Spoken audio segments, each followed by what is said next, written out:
साथियों नमस्कार। विश्व गुरु का ज्ञान विश्व शांति अभियान चैनल में आप लोगों का स्वागत है। और आज हम आप लोगों को सदगुरु कबीर साहब की वाणी के माध्यम से समझाने का प्रयास करेंगे कि साहब ने आत्मा परमात्मा का स्वरूप ज्ञान प्राप्त करने के लिए किसे सदगुरु बताया है और सदगुरु के क्या कर्तव्य होते हैं और किस प्रकार से आप लोगों को मतलब मुक्ति मिल सकती है, परमात्मा की प्राप्ति हो सकती है। इस प्रकार से इस वाणी में साथियों आप लोगों को अच्छी तरह से पता चलेगा। संसार में लोग नाना प्रकार के ग्रंथों से ज्ञान देते हैं, नाना प्रकार से उपदेश करते हैं, भक्ति साधना सिखलाते हैं परमात्मा की प्राप्ति के लिए, मतलब मोक्ष की प्राप्ति के लिए। लेकिन मोक्ष का असली भेद क्या है आप लोगों ने ये नहीं जाना, ये किसी ने नहीं बताया, अच्छी तरह से नहीं समझाया। तो साथियों इसी कारण से आज वर्तमान में कबीर पंथी भी भटक रहे हैं।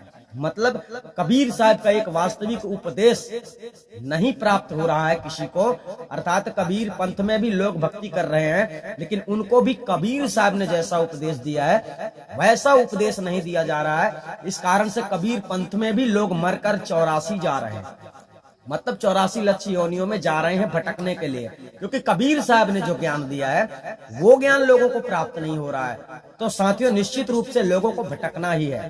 तो चलिए इस वाणी से जानने को मिलेगा कि मोक्ष का वास्तविक रहस्य क्या है, मोक्ष का वास्तविक रास्ता क्या है और सदगुरु कौन होता है। ये सारी बातें साहब ने इस वाणी में बतलाया है। तो चलिए जानते हैं वाणी क्या कहती है, उसे अच्छी तरह समझने का प्रयास करते हैं। वाणी की प्रथम कड़ी है साथियों, भाई कोई सतगुरु संत कहावे, जो नैनन अलख लखावे। सबसे प्रथम शब्द कहता है भाई कोई सदगुरु संत कहावे, जो नैनन अलख लखावे। अच्छी तरह से इस बात को पहले समझना है आप लोगों को कि ये शब्द कह क्या रहा है। सबसे पहले तो सदगुरु कबीर साहब सर्वत्र जगत के लोगों को अपना भाई का वास्ता देते हैं। भाई मतलब मित्रवत इस शब्द में समझा रहे हैं कि मित्रों भाइयों कोई संत होता है जो सदगुरु कहलाता है। यहाँ पर बताया गया भाई कोई सदगुरु संत कहा। अब लोग इस संसार में सदगुरु किसको कहने लगे हैं? परमात्मा को कहने लगे हैं। मतलब पारब्रह्म परमात्मा को सदगुरु लोग कहने लगे हैं। कहते हैं कि सदगुरु छुड़ा लेगा, सदगुरु बचा लेगा, सदगुरु आपकी विनती सुन लेगा, प्रार्थना सुन लेगा और सदगुरु आपको मुक्ति दिला देगा। इस बात को आप नहीं समझते। सदगुरु उसे कहा जाता है जो सच्चा संत है, ध्यान रखें। और सच्चा संत किसे कहा जाता है साथियों? जिसे आत्मा परमात्मा का स्वरूप ज्ञान मालूम होता है, जो आत्मा परमात्मा के स्वरूप ज्ञान से अवगत होता है, मतलब जो आत्मा परमात्मा को अच्छी तरह से जानने वाला होता है वही संत सच्चा होता है। और वही सच्चा संत साथियों सदगुरु माना जाता है। सदगुरु कबीर साहब के अनुसार यहाँ पर बतलाया जा रहा है। कबीर साहब भी सदगुरु थे क्योंकि उन्हें भी आत्मा परमात्मा का पूरी तरह से ज्ञान था और वो भी आत्मा परमात्मा का परिचय करवाते थे, जिसे भी करवाते थे। तो इस वाणी में साथियों जो साहब ने संदेश दिया है वो परमात्मा के परिचय के लिए दिया है। तो अगर आप भी परमात्मा के भक्त हैं, किसी भी धर्म में आप बिलोंग करते हैं, किसी भी धर्म से आप हैं, लेकिन अगर आपके अंदर परमात्मा को पाने की लगन है तो कबीर साहब की ये बात आप लोगों को माननी पड़ेगी। तो चलिए शब्द को समझते हैं पूरी तरह से कि शब्द क्या कहता है। शब्द कहता है भाई कोई सदगुरु संत कहावे, जो नैनन अलख लखावे। जो नैनन अलख लखावे समझना साथी। नैनन अलख का मतलब आपकी आंखें, नयन मतलब आंख होता है। आपकी आंखों के सामने है परमात्मा, आपके शरीर के अंदर है परमात्मा, आपके शरीर के बाहर है परमात्मा, लेकिन दिखाई नहीं देता। परमात्मा का स्वरूप ऐसा ही है साथियों जो दिखाई नहीं देता आंखों से तो दिखाई नहीं देता। तो नैनन अलख लखावे यानी कि जो बाहर सत्ता परमात्मा सत्ता विद्यमान है, अंदर भी है, हर जगह है। परमात्मा तो सर्वव्यापी है परंतु आप उसको जानते नहीं हो, मतलब आपने उसे देखा नहीं है, आप उसे पहचानते नहीं।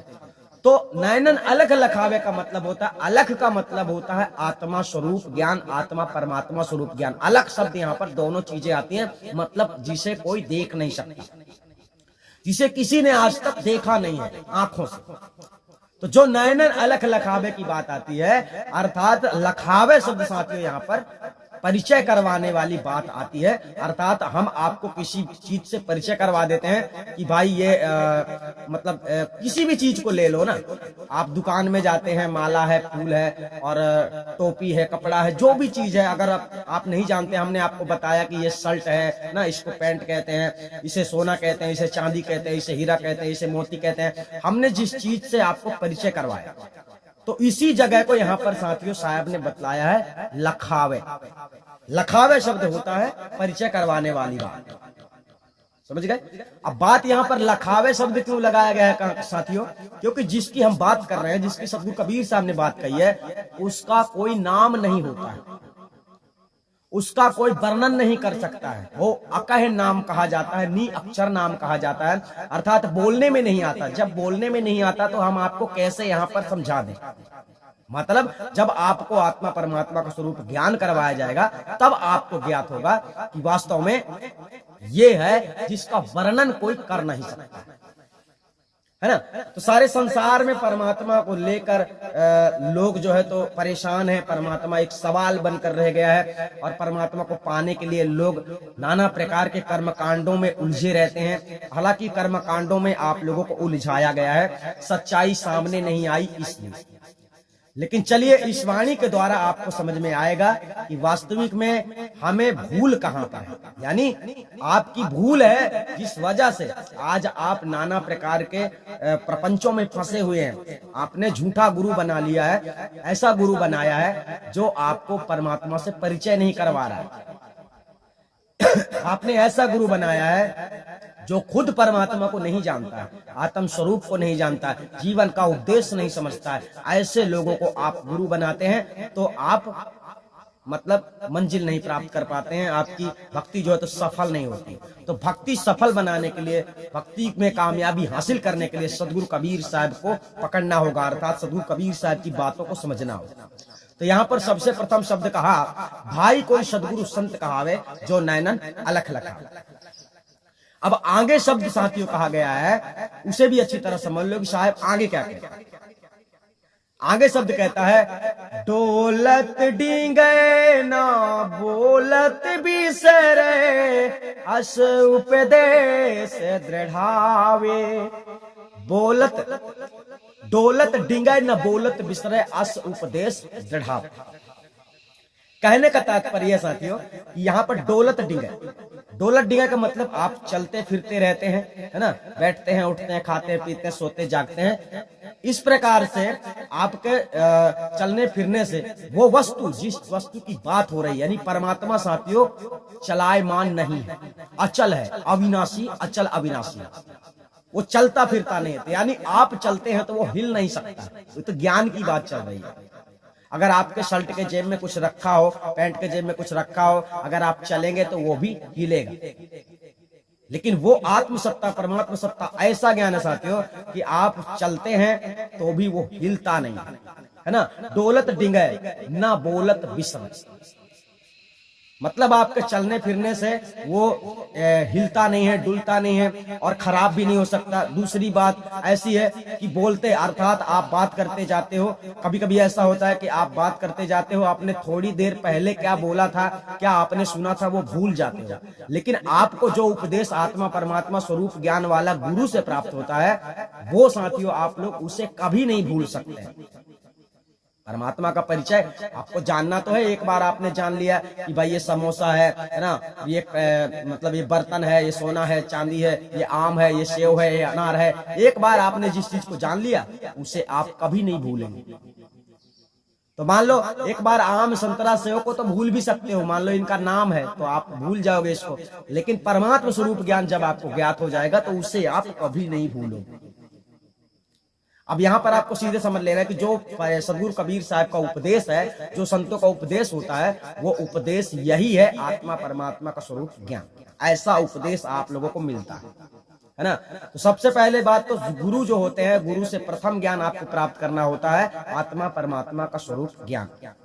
अगर ये ज्ञान आपको गुरु ने नहीं दिया है तो गुरु ने आपको कुछ भी ज्ञान नहीं दिया, चाहे कितने भी ग्रंथ को बढ़ा दिया हो, चाहे कितनी भी बातें जानकारी दे दी हो, उससे कुछ नहीं होता। आत्मज्ञान बिना आपका कल्याण होने वाला नहीं है। इसलिए सदगुरु कबीर साहब समझाना चाहते हैं, भाई कोई सदगुरु संत कहावे जो नैनन अलख लखा, दौलत डिंगे न बोलत बिसरे अस उस उपदेश दृढ़ावे। अर्थात गुरु का जो वास्तविक उपदेश होता है वो आत्मा परमात्मा का स्वरूप ज्ञान परिचय करने वाला होता है, और ये काम साथियों मात्र 5 सेकंड के अंदर पूरा हो जाता है। ऐसा ही मत समझना कि सालों लग जाएंगे, 2 साल लग जाएंगे, 10 साल लग जाएंगे, ऐसा नहीं। स्वरूप ज्ञान आपको क्षण मात्र में प्राप्त होते हैं। अब चलिए इसके आगे सदगुरु कबीर साहब क्या कहते हैं उसे भी अच्छी तरह समझ लेते हैं। इसके आगे सदगुरु कबीर साहब कहते हैं, आंखें न मूंदे कान न रूंदे ना अनहदे अरुझावे, प्राणायाम क्रिया से न्यारा, प्राणायाम क्रिया से न्यारा, सहज समाधि सिखावे, भाई कोई सदगुरु संत कहावे। अब यहाँ पर आपने समझा साहब ने क्या बताया, आंख न मूंदे कान न रूंदे ना अनहद उर्झा। अब यहाँ पर आप ध्यान से समझना, आंख न मूंदने का मतलब ये होता है साथियों कि संसार में बहुत सारे लोग जो ध्यान कर रहे हैं ऐसा आंख बंद करके ध्यान करते हैं और सोचते हैं कि हम परमात्मा की भक्ति में लीन हैं, हम परमात्मा के दर्शन कर लेंगे ऐसा करने के बाद में। तो साहब ने क्या बताया है, आंख न मूंदे। कहने का तात्पर्य है आपको आंख मूंदने की आवश्यकता नहीं पड़ती है। जब आपको सत्य ज्ञान प्राप्त होगा साथियों ऐसा तब आप समझ पाओगे। अभी तो आप लोगों को लगता होगा कि हम झूठ बोल रहे हैं, लेकिन साहिब का उपदेश क्या कह रहा है, शायद उस पर विश्वास कर लोगे तो आपको किसी भी प्रकार से संशय नहीं होगा। तो साहिब ने कहा आंख न मूंदे कान न रूंदे। कान न रूंदे का मतलब कान बंद करने की आवश्यकता नहीं है, ऐसा करने की आवश्यकता नहीं है ना। ऐसा नहीं करने, सच्चा गुरु आपको ऐसा करने के लिए नहीं कहेगा, सच्चा गुरु आपको आंख मूंद के ध्यान करने के लिए नहीं कहेगा, सच्चा गुरु आपको अनहद की धुनें सुनने के लिए नहीं कहेगा। ये कौन कहेगा, जो आपको उलझा रहा है। कौन, जो आपको उलझा रहा है, ना अनहद उलझा। प्राणायाम क्रिया से न्यारा सहज समाधि सिखा। प्राणायाम क्या है, प्राणायाम ये जो योग साधनाओं के नियम होते हैं इसे प्राणायाम कहा जाता है। अर्थात इसके जो नियम कानून संविधान जो भी बनाए गए होते हैं, लोग बनाते हैं, 3 बजे उठना, 4 बजे उठना, ऐसे बैठना वैसे बैठना, ये नाना प्रकार की क्रिया जो बतलाते हैं प्राणायाम क्रिया, ये क्रिया मानी जाती है। इससे अलग सदगुरु कबीर साहब के अनुसार जो संत ज्ञान देते हैं, सतगुरु ज्ञान देते हैं, वे तुम्हें अलग सहज समाधि सिखलाते हैं। अब सहज समाधि आप लोगों को समझना होगा। सहज समाधि साथियों ये नहीं है जो हम अभी बैठे हैं ऐसे और ऐसे हम कपड़ी में ध्यान लगा लें, ये सहज समाधि नहीं है। साहब ने ऊपर शब्द में कह दिया ना, आंख न मूंदे कान न रूंदे, यहां से आपको समझना है, क्योंकि आंख ना मूंदने के लिए कहा गया है और ध्यान लगाने के लिए ऐसा अगर आप ध्यान लगाएंगे तो लगा नहीं पाएंगे, आंख मूंदना ही पड़ेगा। जब आंख आप मूंद लेते हैं यहीं से बात खंडित हो जाती है, यानी कबीर साहब ने जो कहा है आप वो नहीं कर रहे, आप कुछ अलग कर रहे हैं। तो यहाँ पर साहब कह रहे हैं प्राणायाम क्रिया से न्यारा सहज समाधि सिखावे। सहज समाधि क्या है ये हम आप लोगों को बतला देते हैं। सहज समाधि होती है साथियों सबसे पहले परमात्म स्वरूप का ज्ञान प्राप्त करना और फिर अपने आप को परमात्म सत्ता में झांकना, अपनी स्थिति परमात्मा सत्ता में बनाना। यानी अभी आप परमात्मा को नहीं जानते हो, परमात्मा कैसा होता है, कहाँ है।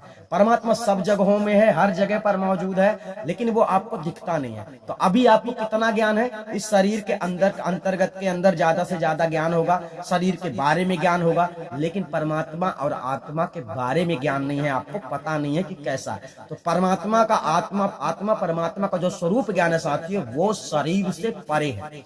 आत्मा शरीर सत्ता में फंसी हुई है और परमात्मा सत्ता सर्वत्र से मुक्त है। कहने का मतलब है वो इसमें फंसी नहीं हुई है, आत्मा फंसी हुई है, परमात्मा फंसा नहीं हुआ है। और बस भक्ति करने वाले सभी लोगों का सिद्धांत होता है कि इन 84 लक्ष योनियों से नश्वर संसार से छूटने वाली बात, ये आप लोगों के अंदर विचारधाराएं होती हैं कि हमें अब इस संसार में नहीं आना है, जन्म नहीं लेना है, क्योंकि इस संसार में बहुत दुख होता है, बहुत तकलीफ होती है, बहुत समस्याएं होती हैं। और इस प्रकार से जिसको ज्यादा कष्ट होता है वही आत्माएं परमात्मा की ओर लगन लगाती हैं कि इस नश्वर संसार में कुछ नहीं रखा है, यहाँ कोई भी अपना नहीं है, ये क्षण मात्र के नाते गोते होते हैं। देश विदेश, घर द्वार, जो रिश्तेदार, जो भी आपके मित्र भाई बंधु जो भी मिलते हैं, ये सब क्षण मात्र के होते हैं, यानी कि इसी जन्म के साथी हैं। इसी जन्म के भी आपके पूरे साथी नहीं है। यहाँ तो संसार में सब स्वार्थ के साथी हैं। तो समझना है, सदगुरु कबीर साहब समझाना चाहते हैं कि जो सच्चे सतगुरु होते हैं साथी, वो आप लोगों को आत्मा परमात्मा का स्वरूप ज्ञान परिचय करवाते हैं, ना कि तुम लोगों को ढिमका फलाना में फंसा देते हैं। ढिमका फलाना मतलब ऐसा करो वैसा करो तो परमात्मा मिलेगा, इस मंत्र का सुमिरन करो, इस मंत्र का जाप करो तो आपको परमात्मा मिलेगा, ऐसी क्रिया करो तो आप लोगों को मोक्ष मिल जाएगा, ऐसी साधना करो तो आप लोगों को मोक्ष मिल जाएगा। ऐसी साधना आप लोगों को नहीं करना। आपको करना है सच्चा सतगुरु, सच्चा सतगुरु आपको बनाना है और उसके बताए मार्ग पे चलना है। बताए मार्ग पे चलने का मतलब जैसा उन्होंने उपदेश किया उसी के अनुसार आप लोगों को अपना जीवन गुजारना। सच्चे सतगुरु आप लोगों की रहनी गहनी कैसी होनी चाहिए ये समझाते हैं। ये सबसे बड़ी आपकी साधना है।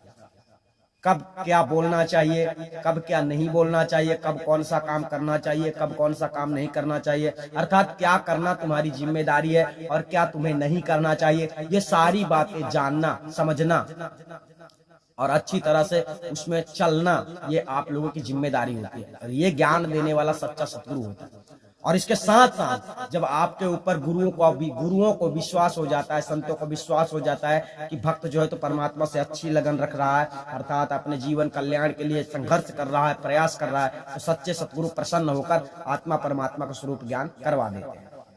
ठीक है। तो अब आजकल हो क्या गया है साथियों कि जो भी व्यक्ति कहीं भी जाता है तो कहता है मुझे नाम दीक्षा लेनी है ना। आपको ऐसा नहीं बोलना चाहिए, ऐसा बोलना चाहिए कि मुझे सतगुरु की शरण लेनी है। आप नाम दीक्षा की बात चलती है। नाम दीक्षा को पहले समझो। नाम दीक्षा का मतलब होता है निज स्वरूप ज्ञान की प्राप्ति। आत्मा परमात्मा स्वरूप ज्ञान की प्राप्ति के स्थान को नाम दीक्षा बतलाया गया है। अभी संसार में लोगों ने नाम दीक्षा, नाना प्रकार की नाम दीक्षा देना शुरू कर दिया। कोई सतनाम दे रहा है, कोई राम राम दे रहा है, कोई सोहम मंत्र दे रहा है ना, कोई बैठ के पलथी मार के बैठने वाली साधना बतला रहा है, योग साधना सिखला रहा है, कोई ज्योति पुरुष के दर्शन करवा रहा है, यानी ज्योति स्वरूप के दर्शन करवा रहा है, नाना प्रकार की साधनाएं बतला रहा है। कोई तो किताबों का मंत्र पढ़ा रहा है ना, कोई यज्ञ करवा रहा है, तो कोई पूजा पाठ करवा रहा है, कोई कुछ करवा रहा है। ये सारी बातें सदगुरु कबीर साहब कहते हैं कि ये सब गलत है। ऐसा सच्चा संत सतगुरु नहीं करवाता है। चलिए आगे जानते हैं। साथियों, साहब ने आगे भी वाणी में समझाया, उसे भी अच्छी तरह से समझ लेते हैं। यहाँ पर आप समझ लेना, आंख न मूंदे, कान न रूंदे, ना अनहद उर्जावे, प्राणायाम क्रिया से न्यारा सहज समाधि सिखावे। सहज समाधि सिखावे का मतलब यही होता है, सबसे पहले तो आत्मा परमात्मा का स्वरूप ज्ञान आपको प्राप्त करना है। ये जब आप लोगों को प्राप्त हो जाता है, इसके बाद आप लोगों को अपने मन की एकाग्रता को उसमें स्थित करना है। आपका मन जो संसार में भटक रहा है, तो उस मन को खींचकर उस सर्वसत्ता में लगाना है। और उस सर्वसत्ता में जब आप लगाओगे, आप इस संसार के मोह माया से अलग हो जाओगे, जब आपकी एकाग्रता सार शब्द महाचेतन सतपुरुष परमात्मा में हो। ठीक है। तो आप लोगों ने यहाँ पर समझा। अब आगे चलते हैं साथियों, आगे साहब ने क्या बतलाया उसे भी अच्छी तरह से समझ लेते हैं। आगे शब्द कहता है, कर में करे और रहे अकरमी, कर में करे और रहे अकरमी, ऐसी युक्ति बतावे, यह मन जाए जहां लगता वहीं, परमात्म दर्शावे, भाई कोई सद्गुरु संत कहावे। अब यहां पर समझना, साहब ने क्या कहा, यह मन जाए जहां लगता वहीं, परमात्म दर्शन। एक शब्द तो ये हो गया है ना। मतलब सदगुरु कबीर साहब कहते हैं कि परमात्मा का दर्शन, परमात्मा का ज्ञान स्वरूप आप लोगों को तब प्राप्त होता है जब प्राप्त होता है उस स्थिति में अब आपको पहुंच जाना है। थोड़ी से साहब ने क्या बतलाया है, आत्मा परमात्मा का जो स्वरूप ज्ञान है वो साथियों कल्पना के परे है। कल्पना एक मनुष्य के अंतर्गत मन से उत्पन्न होने वाली उस कला का नाम है कि जिस चीज को हम नहीं जानते हैं उसके बारे में हम कल्पना करते हैं। जैसे परमात्मा को नहीं जानते लोग, तो परमात्मा के बारे में लोगों ने कल्पना की। संसार के लोगों ने परमात्मा के बारे में कल्पना की कि परमात्मा ऐसा होगा। इसीलिए अज्ञानी लोग संसार में जितने लोगों ने कल्पना की है वे सभी लोग आज परमात्मा के नाम पर भटक रहे हैं। बात वही है, कल्पना किया और उसी को सत्य मान लिया, सत्य समझ लिया। तो कल्पना में आपको नहीं रहना। जहां तक आप कल्पना कर सकते हैं वहां तक परमात्मा सत्ता का ज्ञान नहीं। तो जो ज्ञान आप लोगों को गुरु से प्राप्त होता है वो साथियों कल्पना के परे है। ध्यान रखें, आप उसकी कल्पना भी नहीं कर सकते। जब वो आपको प्राप्त होगा तब आप इस बात को समझेंगे, जानेंगे। आजकल तो क्या है, परमात्मा के बारे में लोग इतना मतलब अच्छा तरीके से समझाते हैं कि लोग आसानी से समझ लेते हैं। उनकी कल्पना तीत मनगढ़ंत बातों से, जैसा उन्होंने कल्पना किया और समझा उसी प्रकार से लोगों को समझा दिया जाता है और लोग आसानी से समझ जाते हैं, वहीं से भ्रमित हो जाते हैं। तो साहब ने क्या बताया, कर्म करे और रहे अकर्मी, ऐसी युक्ति बता। इस यहाँ पर क्या भेद है ये समझना। संसार में साथियों जितने मनुष्य जितने प्राणी हैं सबको कर्म के अनुसार ही परिणाम मिलता है। तो आप जब सत्कर्म करते हैं आप लोगों को ऐसा मार्ग दिया जाता है, ऐसे ऐसे आदेश किए जाते हैं, गुरु से आपको ऐसे हुक्म किए मतलब आदेश मिलते हैं जिन आदेश पे चलकर आप अकर्मी रहते हैं। यानी कहने का तात्पर्य है कर्म करे और रहे अकर्मी, ऐसी युक्ति बता। यानी जब आप कोई भी काम करते हैं, विशेष रूप से जब कोई आप काम करते हैं, अगर आप गुरु से परमिशन लेते हैं, अगर गुरु के हिसाब से ऐसा लगता है कि ये बच्चा ऐसा काम करेगा तो दोष लग जाएगा, तो गुरु आपको रोक देगा कि बेटा ये काम तुम्हें नहीं करना। ये आपको पता नहीं है भाई, ये आपके ऊपर आपकी स्थिति बतलाएगी। आप किस समय कौन सा काम कर रहे हैं हमें क्या पता, गुरु को क्या पता। जब आप गुरु को बताएंगे मैं ऐसा काम करने जा रहा हूं, तो अगर वो आपके लिए गलत है, अगर वो आपके लिए दोषी साबित हो सकता है, तो गुरु उस काम को नहीं करने देगा, मना करना। तो कर्म करे और रहा कर्मी, आप लोगों को ऐसा सत्कर्म का रास्ता दिया जाता है जिससे आपके दोष नष्ट हो जाते हैं। जो दोष आपके पुराने भी होते हैं वो भी नष्ट हो जाते हैं और आगे से आप लोगों के ऊपर दोष नहीं लगते हैं, ऐसा मार्ग बतलाया जाता है। तो कर्म करे और रहा कर्मी, ऐसी युक्ति बताई। तो सदगुरु कबीर साहब ने ऐसी युक्ति बताई है। अब लोग संसार में क्या करते हैं, परमात्मा को पाने के लिए युक्ति बताते हैं। पूजा पाठ करने वाली युक्ति, जप तप करने वाली युक्ति, कपड़िया में ध्यान साधना करने वाली युक्ति, इस प्रकार की युक्ति लोग बतला रहे हैं। लेकिन सदगुरु कबीर साहब ऐसा युक्ति कभी भी नहीं बतलाए परमात्मा को पाने के लिए, क्योंकि परमात्मा का स्वरूप ज्ञान जो है गुरु से प्राप्त होता है। तो फिर संशय, ये तो मतलब संशय की बात हो गई ना। मतलब सदगुरु कबीर साहब ने ढूंढने के लिए नहीं बोला और लोग जो है तो ढूंढने के लिए कहते हैं। मतलब यह मन जाए जहां लग तभी परमात्मा दर्शावे। यहां पर सीधे समझ लेना है कि मन की पहुंच वहां तक नहीं है। कहां तक? जहां का ज्ञान मतलब सदगुरु कबीर साहब ने दिया है, जो सच्चे गुरु का वास्तविक ज्ञान होता है, जो आत्मा परमात्मा का वास्तविक स्वरूप ज्ञान होता है, वो साथियों मन की कल्पना से भी परे है। यानी मन की पहुंच वहां तक नहीं है। मन की पहुंच कहां तक है? स्वर्ग पताल दौर मन केरा, मन अस्थिर मन आहे अनेरा। यानी कहने का तात्पर्य है कि 3 लोक 14 भुवन तक मन सीमित है, इसके बाहर मन नहीं जा सकता। यानी मन की दौड़ ही स्वर्ग से लेकर पाताल तक। कहने का तात्पर्य ये हो गया कि 3 लोक 14 भुवन में जो है तो मन रमण कर सकता है, जा सकता है, वहां तक के बारे में विचार कर सकता है, कल्पना कर सकता है। लेकिन जहां परमात्मा सत्ता की बात है, जहां पर आत्मा परमात्मा का स्वरूप ज्ञान की बात है, वहां तक मन की सीमा नहीं है, मन वहां नहीं जा सकता, क्योंकि मन वहां के बारे में जानता ही नहीं है। मन की पहुंच वहां तक है ही नहीं, कुछ ऐसी बात है। तो साहब ने यहाँ पर बतलाया, यह मन जाए जहां लग तभी परमात्म दर्शावे। ये गुरु से जब आप प्राप्त करते हो तब आपको समझ लेना, जो ज्ञान आपको आत्मा परमात्मा स्वरूप ज्ञान गुरु से प्राप्त होता है वो कल्पना के परे है। इस बात को निश्चित रूप से ध्यान रखना। जैसे कोई आदमी बैकुंठ को देखा नहीं है, लेकिन कल्पना करते हैं बैकुंठ में जाने की। बैकुंठ में ऐसा होता है, बैकुंठ में वैसा होता है, बैकुंठ में विष्णु भगवान ऐसे शेषनाग में पड़े रहते हैं। किसी ने देखा नहीं है, ये लोगों की कल्पना होती है। देखा नहीं है किसी ने भी वहां कैसे शरीर होते हैं, क्या खाने को मिलता है, क्या पीने को मिलता है, कैसा रहना सहना है। ये आप सब लोगों को, सर्वत्र जगत के लोगों को केवल झमेले में फंसाया जाता है। केवल इन्होंने कल्पना की है इस प्रकार से, इसलिए आज उस कल्पना के अनुसार, अर्थात वैकुंठ ग्रंथों में आता है, हम इस बात को मानते हैं, लेकिन लोगों ने नहीं देखा कि वैकुंठ कैसा होता है। तो लोगों ने कल्पना की है। वर्तमान में आप टीवी टावा में देखेंगे तो विष्णु भगवान के बारे में बहुत कुछ बतलाया जाता है, राम के बारे में, कृष्ण के बारे में, सबके बारे में बतलाया जाता है। बट जितने लोग बतला रहे हैं ये सब लोग कल्पना करके बतला रहे हैं। ग्रंथ का कितना वास्तविक सार है उससे ज्यादा ही चढ़ बढ़ के बतला रहे हैं। तो ये चीजें साथियों वास्तव में संसार में वर्तमान में हो गई हैं कि रही थी बात इतनी पहले, आज इतनी हो गई। इसलिए तो आज समझ में नहीं आता है कि सही बात कौन बतला रहा है, सही जानकारी कौन दे रहा है। और इस प्रकार से सब लोग संसार में भटक रहे हैं सही जानकारी ना मिलने के कारण। तो अगर आप कबीर साहब की वाणियों को अच्छी तरह से सुनते रहेंगे, समझते रहेंगे, तो आपके अंदर से सारे भ्रम जो है तो नाश हो जाएंगे और आप सत्य मार्ग को पकड़ पाएंगे और अपनी जिम्मेदारी को समझ पाएंगे। मतलब आपकी जिम्मेदारी है, मनुष्य का तन पाया है तो सच्चे सतगुरु की तलाश करो जो आपको आत्मा परमात्मा का स्वरूप ज्ञान करवा सकता है, क्योंकि आत्मा परमात्मा का स्वरूप ज्ञान किए बिना आत्मा का कल्याण हो नहीं सकता। तो अब आपको अच्छी तरह समझना है सदगुरु कबीर साहब ने आगे क्या बोला है, इसे भी अच्छी तरह से जान लेते हैं।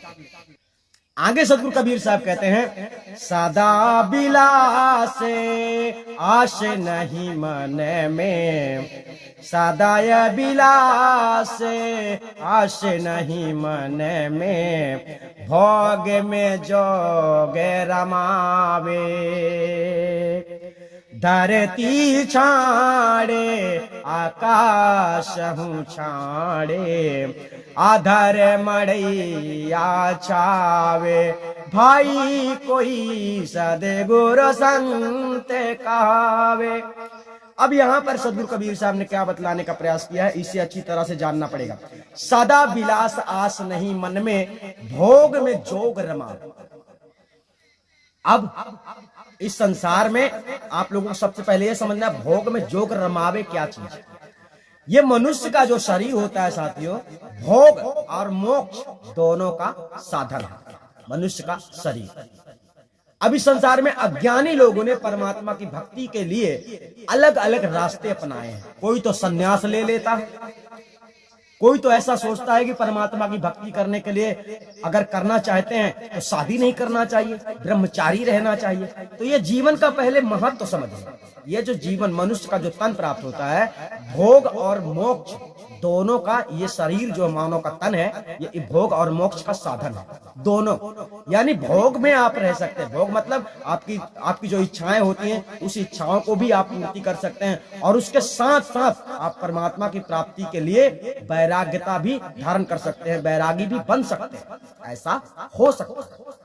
भोगने का एक ही मतलब नहीं होता कि बस भोग विलास, कोई भोग विलास कहा जाता है। आप खाना खाते हैं वो भी भोग हो जाता है, पानी पीते हैं वो भी भोग हो जाता है।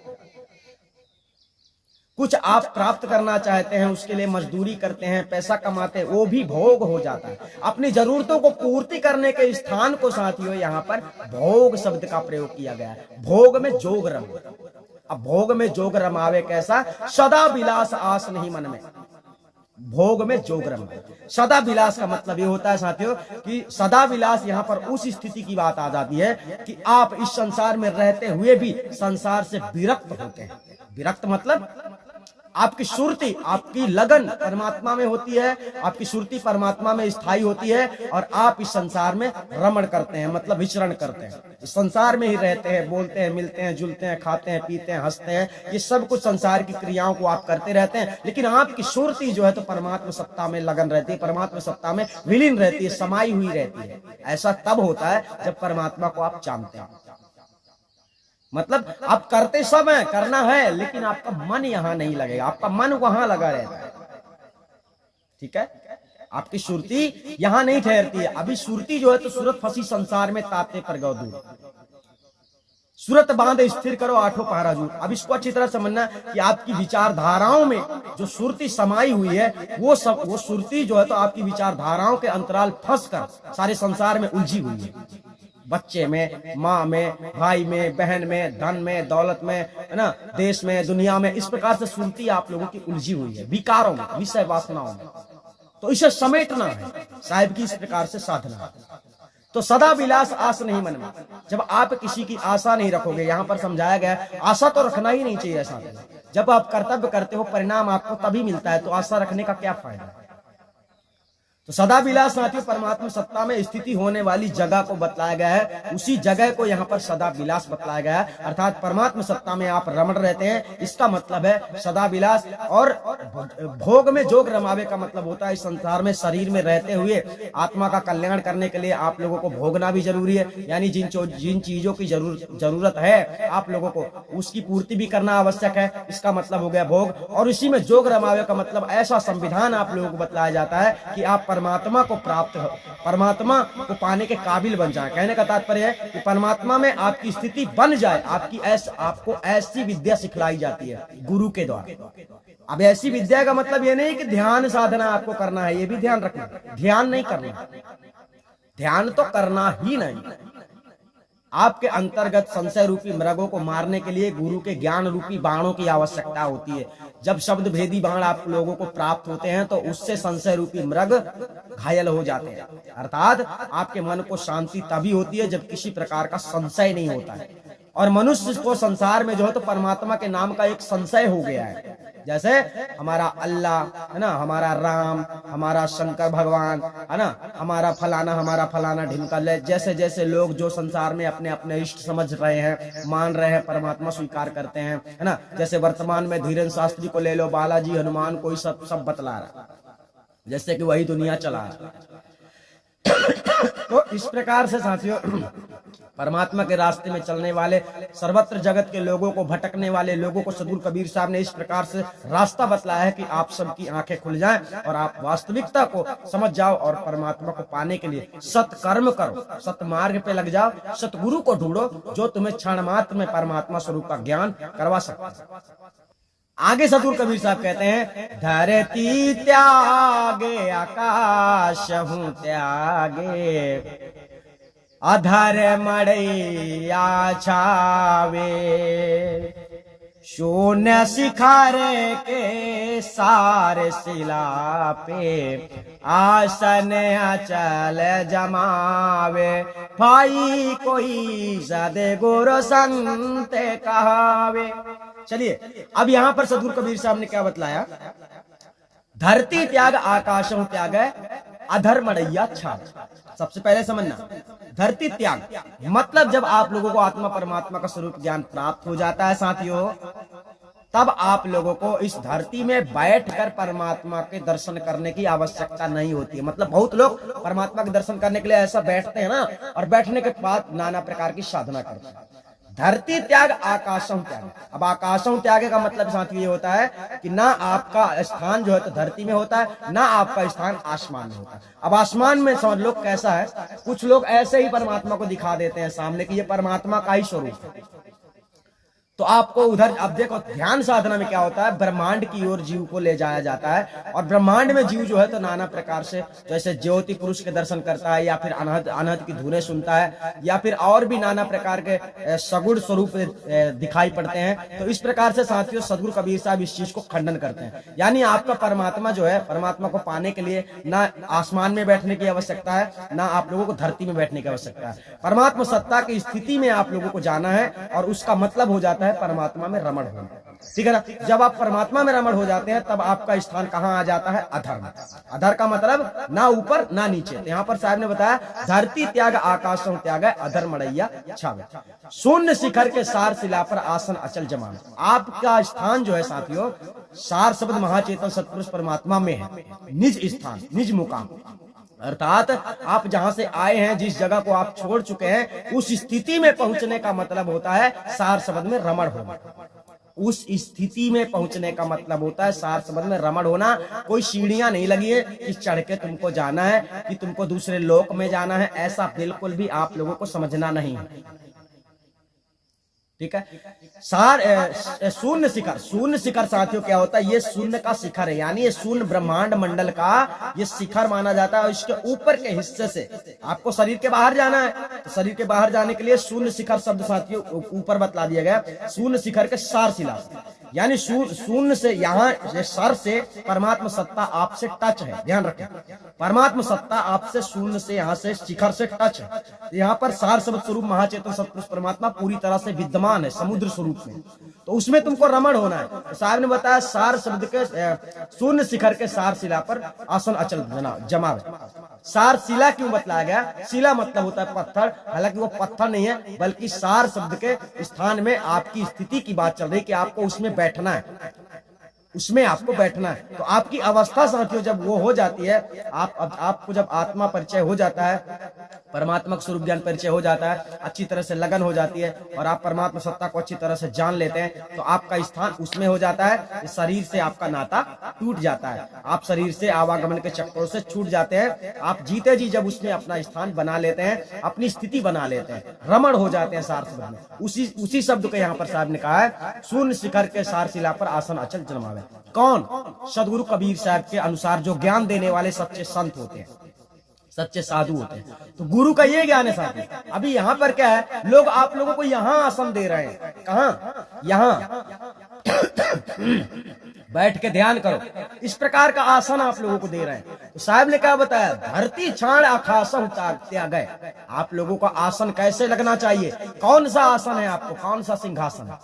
सदगुरु कबीर साहब ने जो सहज समाधि बतलाई है, आत्मा परमात्मा का स्वरूप ज्ञान दिया है और परमात्मा में रमण होने वाली जो विद्या आप लोगों को सिखलाई है, वो है साथियों शून्य शिखर के सार शिला पे आसन अचल जमा। अब बात वो है कि सार शब्द स्वरूप ज्ञान आपको परिचय करवाते ही नहीं है लोग, और लोग क्या कहते हैं, इसमें बैठो, इसमें बैठो, मतलब सूरत को शब्द में जोड़ो, सूरत को शब्द में जोड़ो, ऐसा बोल रहे हैं। तो यही बात साथियों गलत हो जाती है। तो सदगुरु कबीर साहब के आपको बातों को समझने का प्रयास करना है। सदगुरु कबीर साहब ने बहुत सरल तरीके से परमात्मा स्वरूप का ज्ञान दिया है, परिचय दिया है, लेकिन फर्क यह है कि आप लोगों को समझने में टाइम लग सकता है, क्योंकि आप लोग इतना जल्दी नहीं समझेंगे, क्योंकि परमात्मा सत्ता से बिछड़े हुए, परमात्मा सत्ता से अलग हुए आपको बहुत समय होता है। अब अलग होने का मतलब ये नहीं कि आप उससे दूर हो गए हो, नहीं, उसकी अवस्था से आप गिर गए हो, आपकी अवस्था बिगड़ गई है, आप नश्वर संसार में, शरीर में फंस गए हो। काम, क्रोध, लोभ, मोह, लालच, ये सब कुछ आपके अंदर विकार हो गए हैं, जिन विकारों के कारण आप लोग संसार में भटक रहे हैं 84 लक्ष योनियों में। आज मनुष्य का शरीर पाया, कल दूसरा शरीर मिलेगा, परसों तीसरा, यानी अब बार बार आप लोगों का जन्म होगा और मृत्यु होगा। इस पीड़ा से छुड़ाने के लिए सदगुरु कबीर साहब ने जो मार्ग दिया है, उसी मार्ग में चलकर साथियों आप लोग परमात्मा सत्ता को प्राप्त कर सकते हैं। इस दुनिया में कोई ऐसा परमात्मा नहीं है जो आपके ऊपर हुकूमत कर रहा है, ये ध्यान रखें। वो परमात्मा नहीं है, जो हुकूमत कर रहा है ना, वो तो काल है, काल। और सदगुरु कबीर साहब का वो रास्ता है जो तुम्हारी स्वयं की कुर्सी देता है, स्वयं की हुकूमत में तुम रहते हो, तुम किसी के बस में नहीं होते, कोई तुम्हें कुछ हुक्म नहीं देता, ना तुम कुछ करते हो, ना तुम खाते हो, ना पीते हो। एक ऐसी अवस्था में सदगुरु कबीर साहब ले जाते हैं आत्मा को, यानी आप लोगों को। आप सबके अंदर इतना डर भर गया है, हमारा भगवान वो है, हमारा देवता वो है, हमारा इष्ट वो है, हमारा फलाना वो है, हमारा ढिमका है। साथियों, जिस पिंजड़े में आप रह रहे हैं ना, सच कहें, सच मानो तो ये पिंजड़ा भी तुम्हारा नहीं है। अगर तुम्हारा होता तो छोड़ के जाते क्यों? एक से एक चले गए, सब चले गए। इस संसार में आने के बाद कर्तव्यों को भूल गए, जिम्मेदारी को भूल गए, और इसी कारण से आके जन्म लिए, खाए पिए, ऐश किए और मर गए। यानी आज भी किसी न किसी शरीर को पाकर वे लोग भी तड़पते होंगे, भटकते होंगे कि मनुष्य का तन पाया था तो हमने भक्ति क्यों नहीं की, है ना। तो बाद में बात वही है कि पछताने के सिवा कुछ रह नहीं जाता है। तो सदगुरु कबीर साहब ने ऐसा मार्ग दिया साथियों कि आप अगर भक्ति करते हो तो जरूरी है इन बातों को जानना कि परमात्मा कौन है। क्योंकि आप लोगों को अगर किसी ने गुमराह कर दिया है तो सत्य रास्ते पे चलना, सत्य की खोज करना, सत्य को प्राप्त करना, ये आपका अधिकार है। परंतु आप जब खोजेंगे, प्रयास करेंगे, तभी आपको मिलेगा, ठीक है ना। तो चलिए आगे सदगुरु कबीर साहब क्या कहते हैं उससे भी अच्छी तरह से जान लीजिए। आगे सदगुरु कबीर साहब कहते हैं, भीतर रहा सो बाहर देखे, दूजा दृष्टि न आवे, कहाँ कबीर बसा है हंसा, आवागमन मिटावे, भाई कोई सदगुरु संत कावे। यहां पर शब्द कहता है, भीतर रहा सो बाहर देखे, दूजा दृष्टि ना आवे। समझना, आत्मा परमात्मा का एक स्वरूप ज्ञान है, ये सबसे पहले ध्यान रखें। जब आत्मा परमात्मा का स्वरूप ज्ञान से आप अच्छी तरह से अवगत हो जाते हैं, तब साथियों आप लोगों को द्वितीय भाव नष्ट हो जाता है। ये कौन सी बात है? आत्मा और परमात्मा की बात। अभी हम कह रहे हैं आत्मा अलग और परमात्मा अलग, लेकिन जब आत्मा परमात्मा का स्वरूप ज्ञान आपको प्राप्त हो जाता है, आप अच्छी तरह से आत्मा परमात्मा से परिचित हो जाते हैं, तब परमात्मा सत्ता की जगह में आप हो जाते हैं। यानी तब आप यूं नहीं कहेंगे कि मैं परमात्मा का भक्त हूं, नहीं, वो एक ही स्थान होता है। जब आप अपने आप को समझोगे तो परमात्मा को भूल जाओ, जब आप परमात्मा को समझोगे तो खुद को भूल जाओ। मतलब मैं कुछ भी नहीं हूं, ऐसा आत्मा परमात्मा का स्वरूप ज्ञान प्राप्त होने के बाद जो व्यक्ति परमात्मा में रमण हो जाता है, उसके लिए बतलाई गई है, उसकी स्थिति ऐसी हो जाती है सर्वत्र जगत में समदृष्टि। जैसे आप वर्तमान में देख सकते हैं, जगत प्रेमी चंद्रदेव सर्वत्र जगत के आत्माओं से क्यों हृदय से प्रेम रखते हैं? क्योंकि हम सर्वत्र आत्माओं के बारे में जानते हैं, सर्वत्र आत्माओं का स्वरूप एक जैसे ही है, परंतु मन और विचार सबके अलग अलग हैं। फर्क इतना है। तो ऐसा कब होता है? जब आपको आत्मा परमात्मा स्वरूप ज्ञान से आपका परिचय हो जाता है, आप अच्छी तरह से जानने लगते हैं, तो आपको संसार में दूसरा कोई नहीं दिखाई पड़ेगा। मतलब कि वो दूसरा है। जैसे हम किसी को गधा समझें, किसी को दुश्मन समझें, किसी को दोस्त समझें, किसी को माँ बाप समझें, ये सब समझने वाली बात अलग है, लेकिन कोई दूसरा है ही नहीं। मतलब कहने का आत्मा परमात्मा का एक ही स्वरूप है। जब सब एक ही स्वरूप है तो क्या है? स्त्री क्या है, पुरुष क्या है, भैंस क्या है, घोड़ा क्या है, गधा क्या है, पशु, सब में वो आत्मसत्ता है।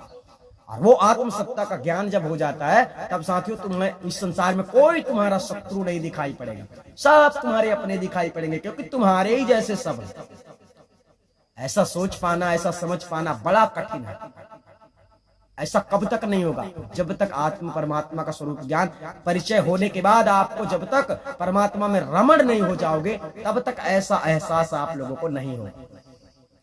दूजा दृष्टि ना आवे, जगत में तुम्हें कोई दूसरा नहीं दिखेगा, ऐसा तब भान होगा आप लोगों को जब आत्मा परमात्मा का स्वरूप ज्ञान प्राप्त होने के बाद अच्छी तरह से आप परमात्मा को पहचान लोगे, तब सर्वत्र जगत में तुम्हें परमात्मा सत्ता सब में दिखाई पड़ने लगेगा।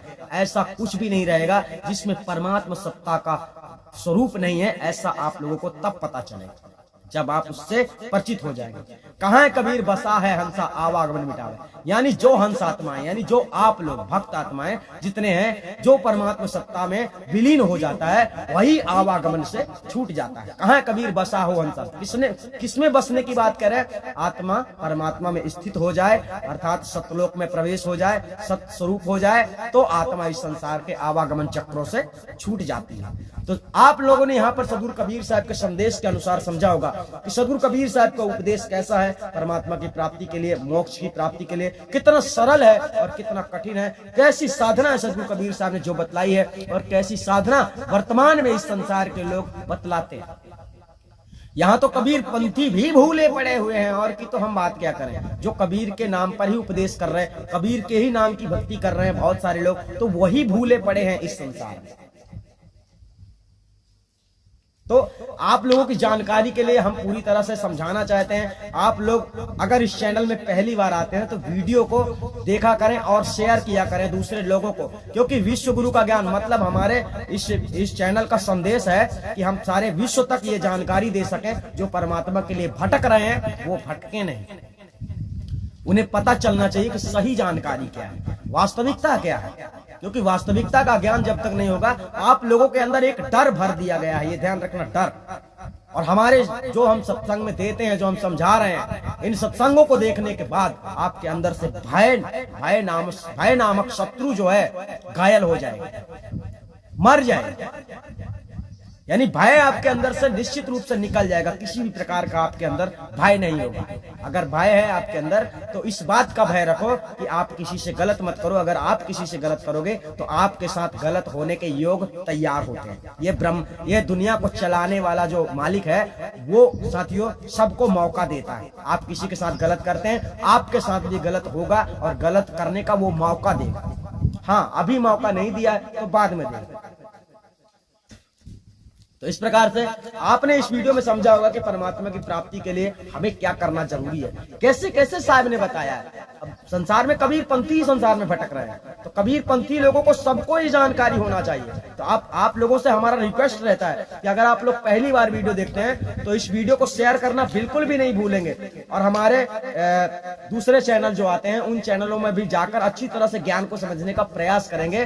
और आपके सवाल जो होते हैं, अगर आपको सवाल करना है तो आप हमारे नंबर पे सवाल भी कर सकते हैं। एक मनुष्य को एक सवाल करने का अधिकार होता है। आप सवाल कर सकते हैं, जो भी आपके अंदर सवाल चल रहा है भक्ति से संबंधित जो भी आपके सवाल है वो सवाल आप कर सकते हैं, आपको उसका जवाब जरूर मिलेगा। व्हाट्सएप में आपको सवाल करना होगा। तो चैनल को सब्सक्राइब कर लें, और वीडियो पसंद आया है तो उसको लाइक भी कर लें, क्योंकि परमात्मा के बारे में आज तक चर्चा चल रही थी, लेकिन अब परमात्मा को देखने का अवसर आ गया, परमात्मा को जानने का अवसर आ गया, परमात्मा से मिलने का अवसर आ गया है। यानी आप लोगों के अंदर दृढ़ता होनी चाहिए, लगन होनी चाहिए, सतमार्ग में चलने का हौसला होना चाहिए, तभी आप लोग परमात्मा को देख पाएंगे, परमात्मा को जान पाएंगे, परमात्मा को पहचान पाएंगे।